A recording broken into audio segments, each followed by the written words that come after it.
বাবা আর কিছু লাগবে? সৌমি,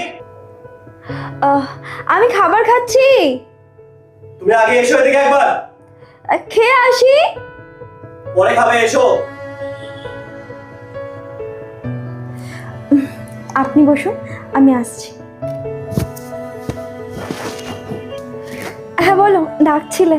তুমি কি পাগল হয়ে গেছো? বুদ্ধি নেই তোমার মাথায়? কেন, কি হয়েছে? তুমি বাবার সামনে বসে খাবার খাচ্ছো? হ্যাঁ তো আমি তো মাথায় ঘুমটা দিয়েছিলাম। তোমার মাথার ঘুমটার কথা বলিনি আমি। বড়দের সামনে বসে খাবার খেতে জানো না? তুমি বাবার সামনে বসে খাবার খাচ্ছো? কিন্তু বাবাই তো বললো বসে পড়ে যেতে, তাই তো। তো বাবা বলিস তোমার খেতে হবে? বাবা বাবার কর্তব্য পূরণ করেছে, তুমি তোমার কর্তব্য পূরণ করবে না? তুমি এটুকু জানো না?